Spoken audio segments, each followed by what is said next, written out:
I have collected Willie Nelson 4th of July picnic memorabilia for a long time. At the forefront are posters. Some of my posters are nice and pricey, procured from other collectors, and some of them are beaten up and battered, bought from old men who found them in a closet underneath a box.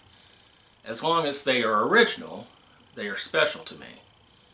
Let's hear Austin artist Danny Garrett tell you why. The poster is a physical artifact of a concert which, unless it is recorded, was not physical. It was ephemeral. I mean, the sound was produced, the concert happened, and then it was over. But the poster was always an artifact that remains. I'm selling 3 of my posters in the Texas Independence Day auction at Burley Auction Gallery tomorrow. The idea is to raise funds to purchase books from Texas A&M University Press so that I can take them on the Picnic World Tour of Texas this spring and summer and sell them to y'all. And so in honor of that, let's count down 10 of my favorite picnic posters. Art is a subjective thing, of course, and I'm not going to tell you that these are the 10 best. Although I will say, if you're arguing with the top 2, you're wrong. Number 10.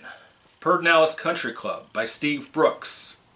The Dallas-based artist Steve Brooks had worked for Willie going back to 1973, putting a lot of work into posters, logos, shirts, and more. But this is his only picnic poster. Number 9. 1976, The Last Picnic, Gonzales, by Isabel Stensland. In a phone conversation some time ago, she told me she got a rush commission to create this poster that was meant to be given to the musicians and other VIPs.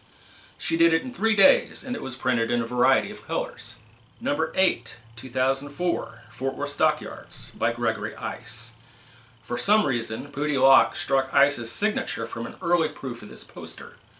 When Ice resubmitted the poster for approval, he had hidden his signature in the bottom left edge of the bandana. It stayed. 1974, College Station, by Danny Garrett. Willie crawling out from under the American flag is an homage to the armadillo emerging from the flag in the original 73 poster by Jim Franklin. This is the poster that started things for me. I saw one in a chicken oil company in College Station in the early 1990s and thought, hey, that's pretty cool. Number 6, 1975, Liberty Hill by Jim Franklin. The colors and graphics here are so striking. This poster was featured in the book The Art of Rock, and sure as hell eBay was soon flooded with people selling knockoffs. The knockoffs have been distorted to fit on an 11 by 17 piece of paper. The original posters are 10 inches wide. Number 5, 1979 Pedernales Country Club by Danny Garrett and Guy Juke. Okay, there are a lot of 1970 posters on this list, and one more to go. But hell, it was the golden age of Willie posters. I mean, just look at this one. 1996 Lukenbach by Jim Franklin.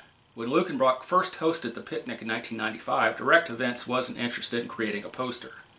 Lukenbach wanted one, so they created their own. It was enthusiastic. After that, Direct Events agreed to hire Jim Franklin to do the Lukenbach posters for 96, 97, and 98. This one is my favorite of those 3. Number 3, 2010, The Backyard by Billy Perkins. From the text to the image to the colors, Perkins did a hell of a lot more with less, creating this iconic poster.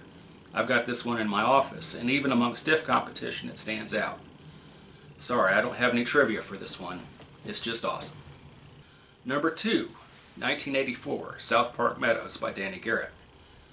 The Uncle Willie design goes back to a mostly black and white image he had used in the poster for a small picnic in 1978 at the Austin Opera House.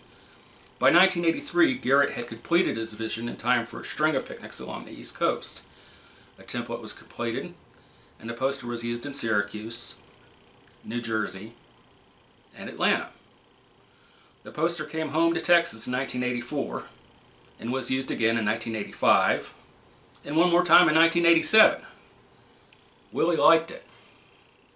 Garrett told me that he was inspired when he saw Willie wearing a top hat in the late 1970s, saying the image reminded him of Uncle Sam in the classic Army recruiting poster. Number 1, 1973 Dripping Springs by Jim Franklin.